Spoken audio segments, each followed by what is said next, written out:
Então vamos lá, respondendo essa primeira dúvida sobre a entrega orgânica que tem diminuído. Sim, pode ser que muita gente tenha percebido isso, né? Cada vez mais usuários nas redes sociais, cada vez mais gente postando conteúdo e a nossa atenção dividida entre várias coisas, as pessoas não têm tempo para olhar tudo, então é claro que essa taxa vai diminuir. E então, o que a gente pode fazer? Não adianta nada a gente saber que ela diminuiu e não fazer nada, né? A gente tem que pensar como resolver isso. Em primeiro lugar, conteúdo de qualidade. Cada vez mais o nosso conteúdo tem que ser muito mais do que uma legendinha breve que não diz nada para ninguém ou uma foto bonita. Ela tem que ter um conteúdo que realmente ajude alguém a resolver um problema. Então, você tem que entrar na mente do teu público, entender o que ele está pensando, quais os problemas que ele está enfrentando, em cada momento que ele está, vai ter clientes que vão estar em diferentes momentos, então você tem que produzir conteúdo para cada tipo, para cada momento, né,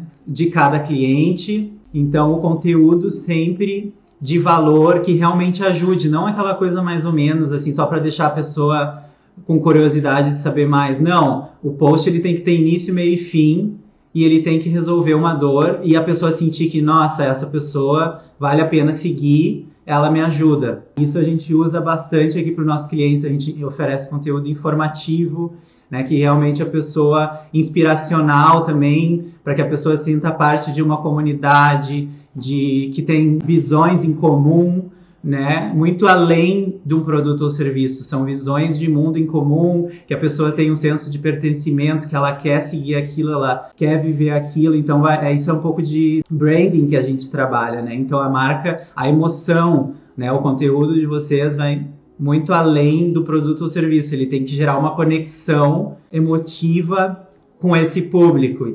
Então, quando tu começa a pensar sobre isso, fica muito mais fácil também responder essa segunda questão que vem depois, que é criar conteúdo. Conteúdo digno de ser salvo, né? Que é essa questão que eu tô falando, que a pessoa queira guardar aquilo como uma preciosidade para ela usar depois.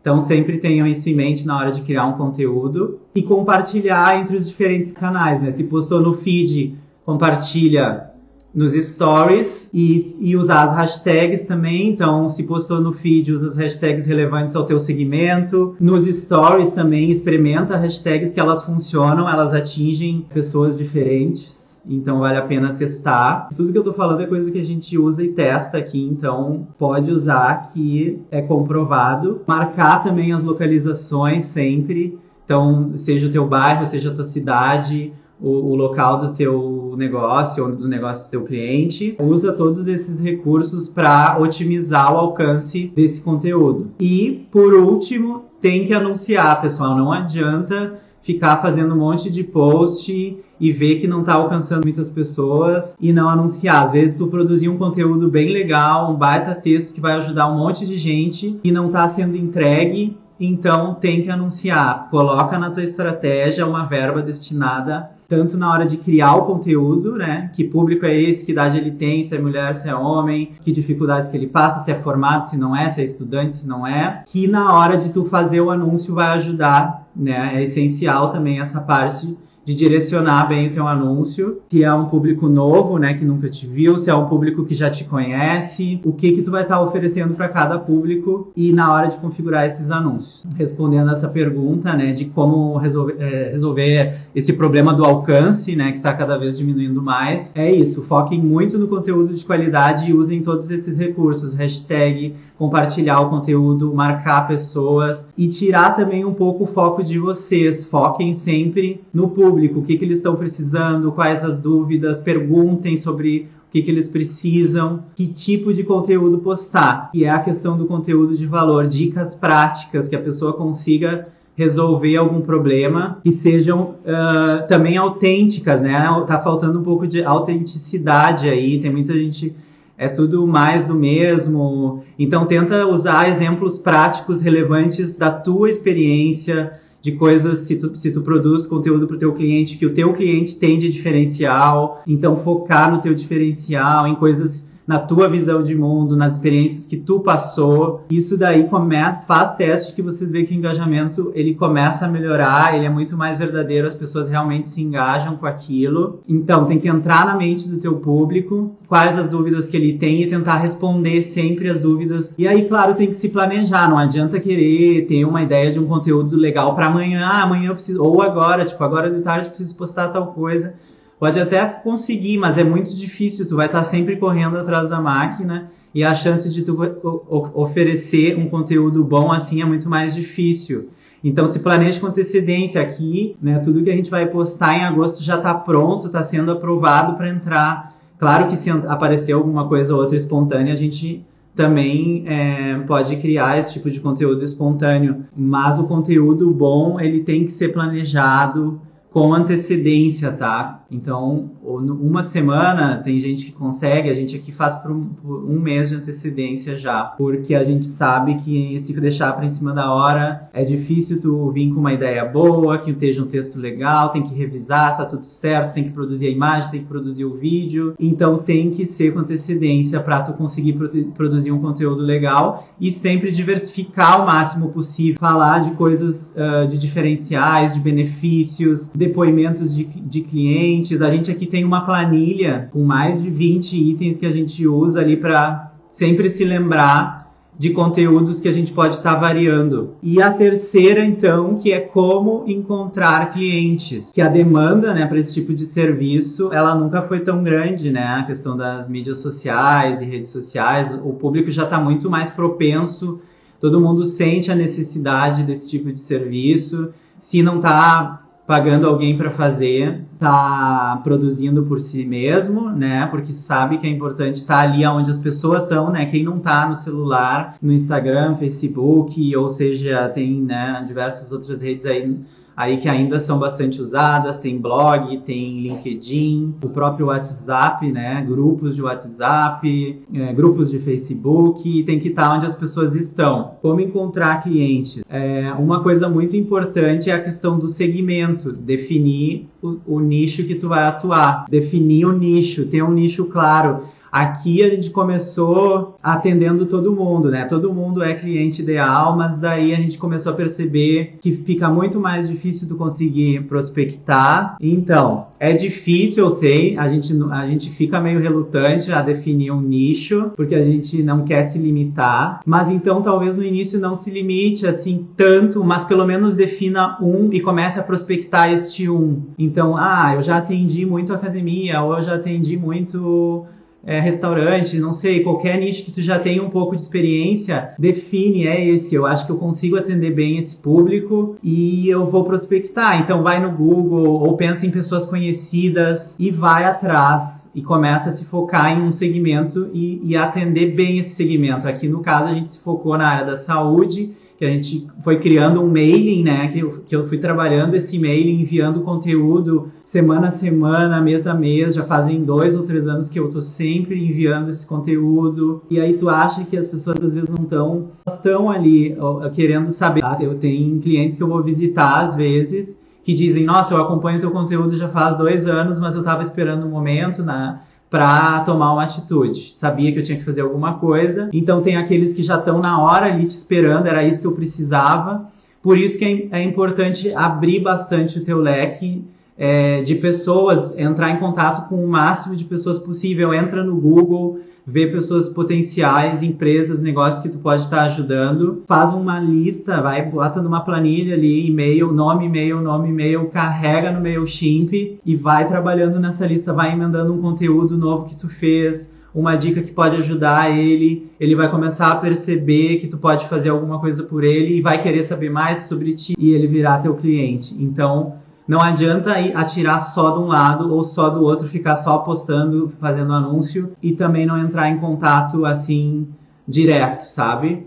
Então tem que testar essas duas estratégias. O digital e o offline tá muito junto hoje, né? Então tem que usar tudo meio em sintonia, tudo junto. Acho que é isso, a questão de lembrar do funil, que tu tem que atingir bastante pessoas para tu conseguir no final ter alguns clientes, sabe? Porque é a questão do funil, tu atinge muita gente lá em cima, aí vai descendo, algumas estão já no momento certo de tomar uma decisão e lá embaixo aquelas que já estão realmente prontas para consumir o teu produto ou serviço. Então lembre que vocês precisam ter sempre novos lá em cima para depois ter lá embaixo convertendo. Não adianta ter cliente aí parar, não tem ninguém lá em cima do funil gerando interesse, daqui a pouco não vai descer ninguém mais lá embaixo, entende? Então sempre tem que estar entrando em contato ativamente com as pessoas.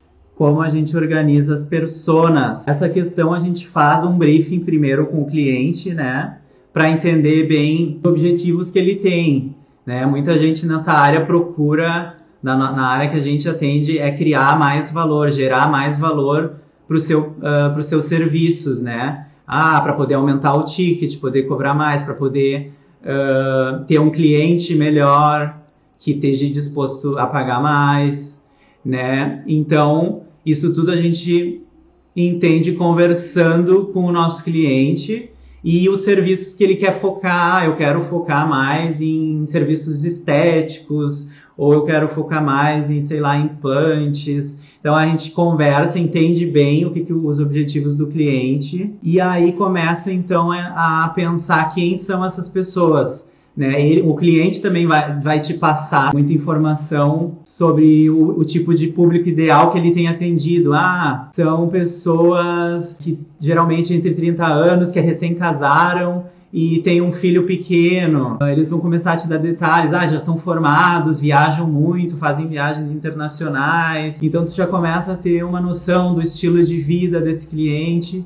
E aí tu começa a pensar que tudo que tu fala tem que se relacionar com o universo dessa persona. Então é muito assim, é muito de pesquisa também, relacionados aos objetivos que a gente quer alcançar, os públicos das pessoas que a gente já atendeu, né? Isso por parte do cliente, ou a gente também, como agência, sabe o perfil de cliente que a gente já atendeu. E a gente sabe que eles são um perfil ideal. É uma clínica que já tem 3 ou 4, 5 médicos que trabalham juntos, né? Aquele profissional que recém se formou, que trabalha sozinho, talvez ainda não é o momento de ele ser nosso cliente. A gente tem que ajudar ele a chegar neste momento. É muito pelo perfil de público que tu já atendeu e a partir das metas e estratégias que tu quer alcançar. Então isso de uma maneira assim mais abrangente. Como precificar quando tu tá começando? Então, essa questão no início, o que eu fazia muito? Pesquisa, né? Faz cliente oculto.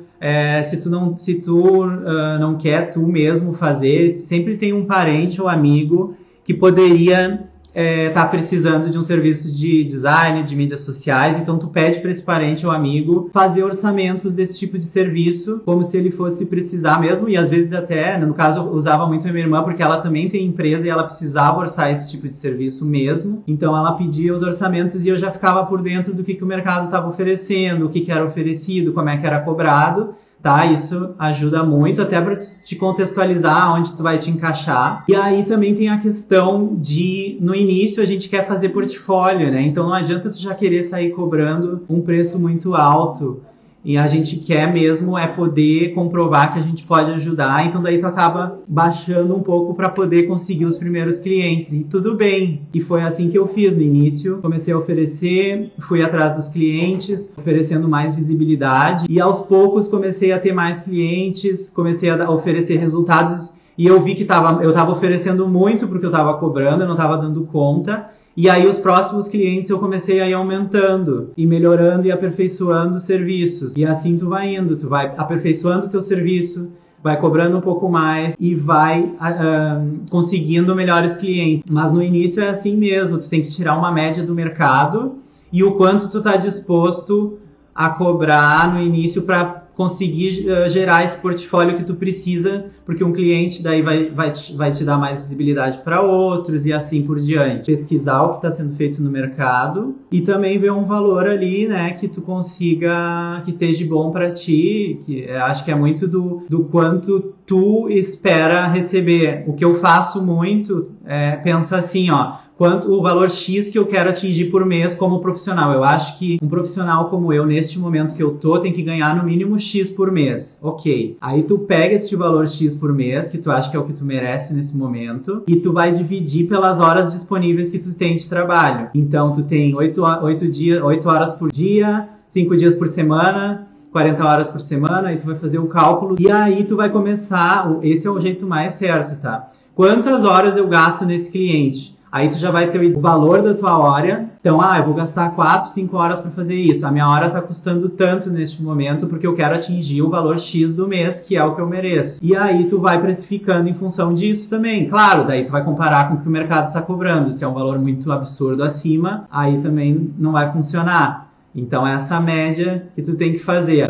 Você acha que as mídias sociais podem substituir comerciais de televisão? A diferença mesmo é que o público está se voltando para as mídias sociais em função dessa troca que a gente tem, né? Não é a televisão é um canal de via única, né? As pessoas recebem aquilo passivamente. A TV ainda tem bastante espaço, tem gente que gosta e assiste, mas a gente sente que cada vez mais está migrando para as mídias sociais e a gente percebe isso, né, através das ações das marcas cada vez mais ativas na internet. Na verdade, essas estratégias elas são trabalhadas e conjuntas por enquanto. Não vejo ainda uma substituição, mas eu vejo uma migração.